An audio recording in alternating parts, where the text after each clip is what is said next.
Part 1. The Man Who Moved Markets. In the world of high finance, there are names that echo like thunder, names that dominate headlines, that revel in fame, influence, and spectacle. But every so often, a different kind of figure emerges, a figure who moves with the quiet precision of a hunter. One who leaves no dramatic footprints, no eager interviews, no towering public persona, yet shapes history more deeply than those who crave the spotlight. This is the story of Stanley Druckenmiller, a man whose strategic decisions have altered world economies, a man whose insights have generated billions in personal wealth, a man who, for decades, remained almost invisible by choice. To most people, he is a footnote, a whisper, but to the world's most powerful investors, he is the gold standard of market mastery. Not a gambler, not a celebrity, a strategist. This is the untold legacy of the silent billionaire. He was not born into wealth. No silver spoon, no legacy empire. Stanley Freeman. Druckenmiller entered the world on June 14, 1953, in Pittsburgh, Pennsylvania, a city defined by steel mills, hard labor, and unshakable pragmatism. His father was a chemical engineer, his mother, a housewife with an unyielding belief in discipline and structure. When Stanley was still young, his parents divorced, splitting his time between two different worlds, one working class, one aspiring, both rooted in American grit. The environment molded him, quiet observation first, decisive action later.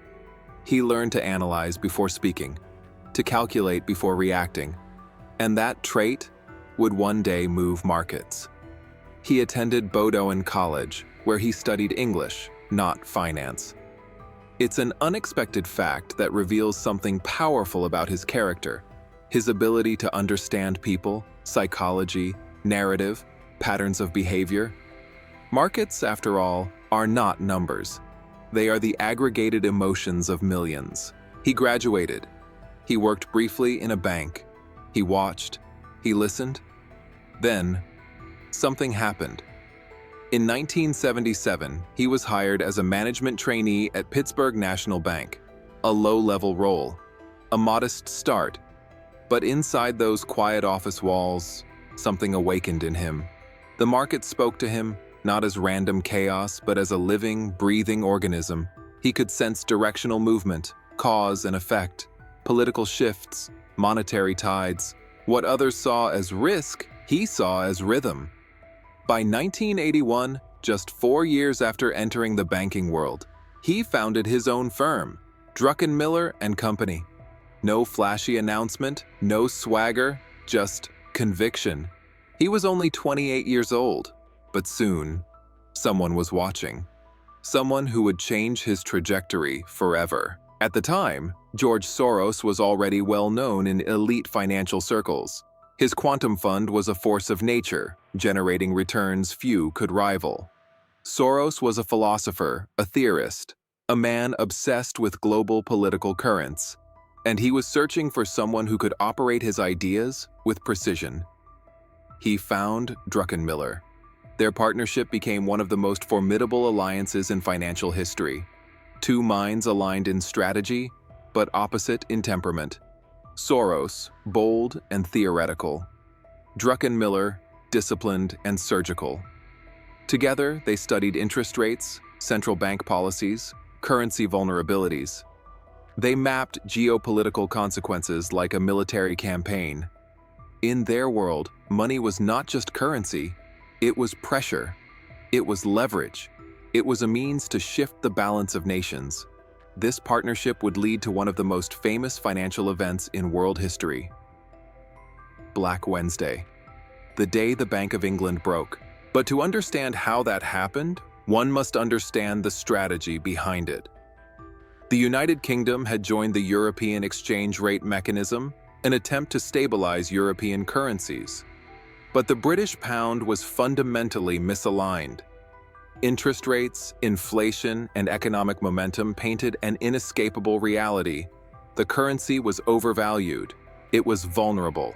Druckenmiller saw it, and unlike many investors, he did not flinch. While others debated, he calculated. While others feared consequences, he anticipated them. He proposed the trade to Soros, bet against the British pound. Soros agreed, but insisted they go in far bigger than Druckenmiller initially planned. On September 16, 1992, they acted. The quantum fund shorted the British pound on a massive scale, leveraging billions. As pressure mounted, the Bank of England attempted to defend the currency by raising interest rates. But the move only worsened the economic strain. The currency collapsed under the weight of market reality. Soros became known as the man who broke the Bank of England. But within financial circles, the architect was known. The strategist was recognized. The silent man behind the historical victory was acknowledged. It was Druckenmiller. The trade earned their fund over $1 billion in profit. More importantly, it cemented Druckenmiller's reputation not just as a great investor, but as a tactician of global consequence. Yet unlike others who achieve greatness, he didn't embrace fame. He didn't seek power. He didn't declare himself a genius. He remained quiet, focused, invisible. But his ascent was far from over.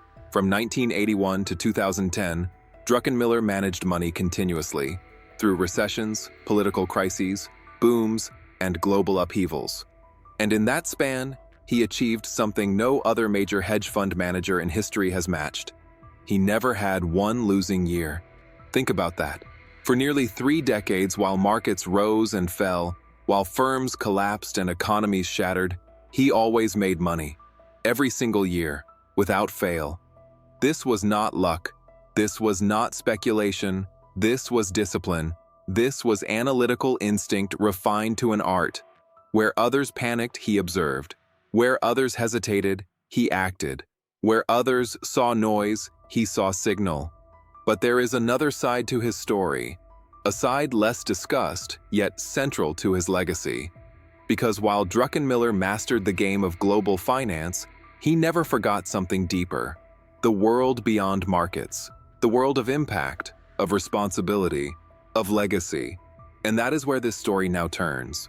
The next chapters reveal not just a strategist, but a man confronting the consequences of wealth, influence, and time. And ultimately, a legacy far greater than money. Part 2. The Art of Seeing the Invisible. In the world of investing, most people look at what is directly in front of them. Numbers on screens, quarterly earnings, news headlines. They react to what has already happened. But Stanley Druckenmiller viewed markets differently. He didn't study the present. He studied the incipient, the subtle beginnings of future trends before they became visible to the masses. He once said, "The best investor is someone who anticipates change, not someone who reacts to it." This simple statement reveals the core of his genius. He understood that markets are not purely logical systems. They are emotional systems guided by confidence, fear, policy, liquidity, and narrative. Like ocean tides, they move in predictable, but often hidden patterns, visible only to those who know how to watch the shoreline instead of the waves. Druckenmiller was not trying to be right in theory. He wanted to be right in timing. He believed that conviction, when paired with courage, is what separates the extraordinary from the average. In his own words, when you see it, you go for the jugular. This was not bravado. It was the discipline of waiting, sometimes for months, sometimes for years, until the key moment when all probabilities aligned. Then he acted decisively, without hesitation. He did not nibble. He did not test. He committed. This philosophy shaped every major decision of his life. From the 1980s through the early 2000s, global markets were shifting rapidly. The Cold War ended. China began its rise. Technology transformed communication, finance, and culture. And behind these massive transformations, Druckenmiller saw patterns forming before others did.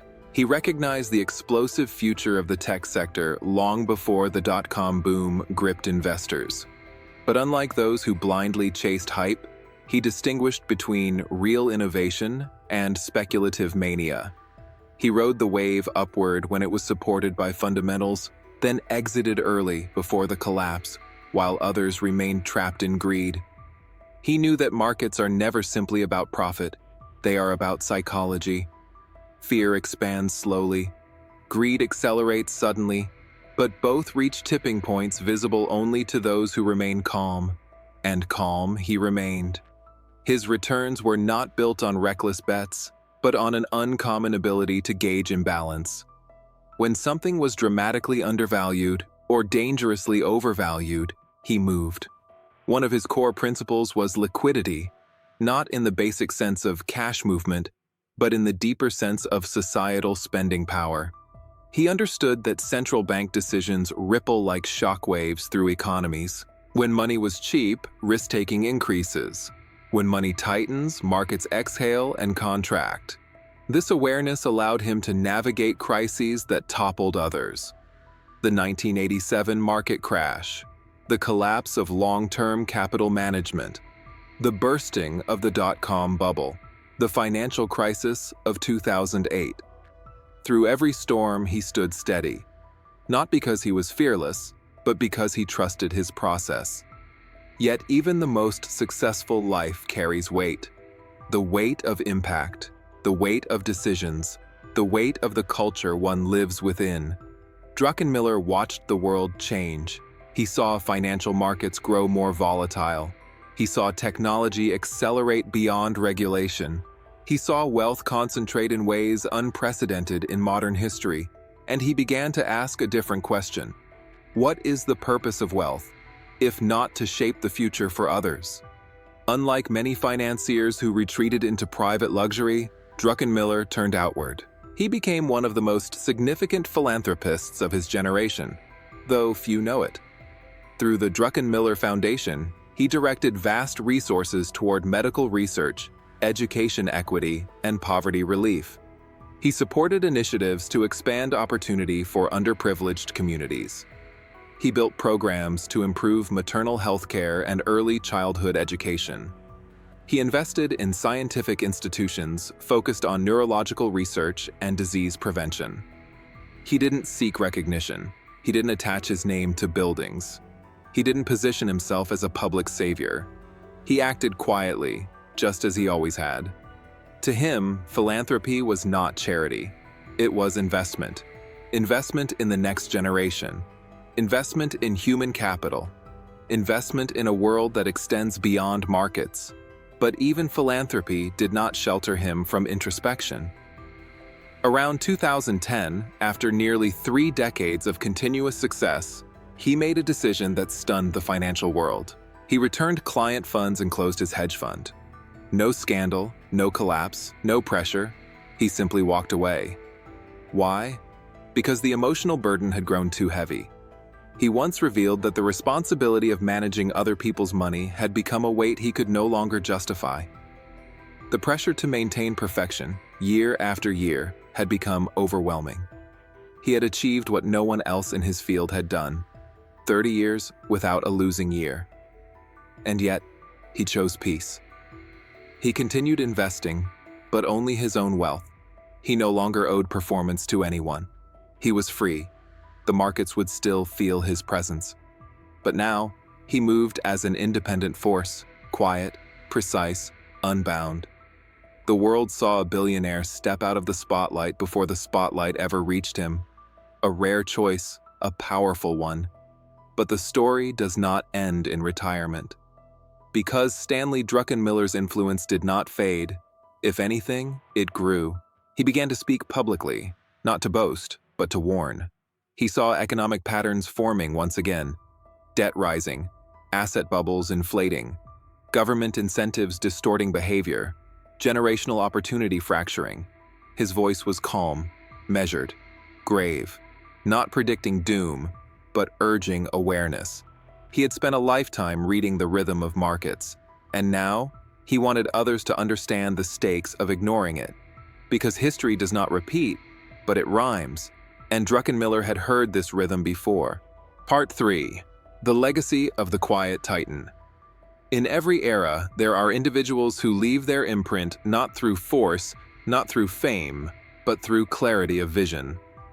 Stanley Druckenmiller belongs to that rare lineage. He did not seek to dominate headlines, nor reshape culture in his image, nor become a symbol of wealth. His work was quieter, more precise, and perhaps more enduring. Because what Druckenmiller mastered was not simply the art of investing, it was the art of understanding consequences. In his later years, he spoke more openly than ever before, yet still without spectacle. He spoke of cycles, debt cycles, wealth cycles, demographic cycles, cycles that define civilizations. He warned that nations, like investors, often fall victim to a dangerous illusion, the belief that growth can continue forever without cost. He watched as governments expanded debts, as central banks printed money to solve temporary crises, as speculative behavior replaced productive investment. As future generations inherited burdens they did not create. His words were not emotional, they were analytical, but the weight behind them was profound. If you spend more than you earn, eventually something breaks. It was a lesson as old as history. And yet, civilization forgets it, again and again. Like an astronomer watching a familiar constellation return to the night sky, he recognized the pattern. To understand Druckenmiller's perspective is to understand time, not the day, not the quarter, but the arc of generations. He saw a society accelerating toward immediate gratification, consumption without patience, investment without discipline, optimism without realism, and he feared not collapse, but imbalance. A world where the next generation inherits fewer tools than the last. This belief shaped his philanthropy. It shaped his advocacy. It shaped the causes he chose to support. He focused on early childhood development, because the first years of life establish cognitive potential. He invested in healthcare access, because untreated illness compounds across communities.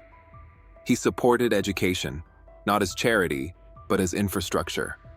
He did not simply give money, he gave strategy. The same discipline that allowed him to interpret markets, he applied to human growth. He knew that intelligence is not predetermined, that opportunity is not static, that society is most stable when its youth are equipped to thrive. And in this, his legacy extends beyond finance. But even the most remarkable life is not without complexity. Druckenmiller understood the paradox of wealth, that the more one accumulates, the greater the responsibility to use it wisely. He spoke about this not with moral rhetoric, but with clarity. I've never seen a U-Haul behind a hearse. Wealth, he believed, is transient, but its impact is not. This is what separates him from the archetype of the billionaire as icon. There was no desire to build monuments to himself, no hunger for a cult of personality, no empire of influence designed to protect legacy. He chose a different model: stewardship. Use resources to create capacity. Use knowledge to illuminate patterns. Use voice sparingly, but truthfully. In a world saturated with noise, he remained deliberate. Today, Stanley Druckenmiller is often labeled with titles: investor, hedge fund manager, billionaire, philanthropist. But these are descriptions, not identity. His true distinction lies in something simpler. He is one of the few individuals who understood both the anatomy of financial markets and the fragility of human potential, and acted accordingly. He did not chase immortality. He did not chase prestige. He chased clarity. Clarity in patterns, clarity in consequences, clarity in purpose. And clarity, when applied consistently, builds a legacy stronger than fame. So what, then, is the lesson of his life? Not that extraordinary intelligence guarantees success, not that mastering markets requires aggression, not that wealth is a measure of worth, but rather, the world is shaped by those who learn to see what others overlook, those who wait before acting, those who think before speaking, those who understand that timing is as important as insight. It is not noise that defines value, but signal. And in the symphony of global finance, Stanley Druckenmiller heard the signal with unmatched resonance. His legacy is quiet, but it is immense. A legacy built not in the spotlight, but in the stillness behind it. A legacy of patience, of discipline, of responsibility. A legacy not of wealth, but of understanding. In the end, the most powerful individuals are not always the loudest. Sometimes the world is shaped by the observer, the strategist, the one who sees the invisible relationships between cause and effect. Stanley Druckenmiller did not seek to be known. He sought to know. And perhaps that is the truest form of influence. A legacy that asks us not to admire him, but to think differently, to see differently, to understand differently. Because when you learn to see the world the way he did, you discover that silence is not absence. Silence is mastery.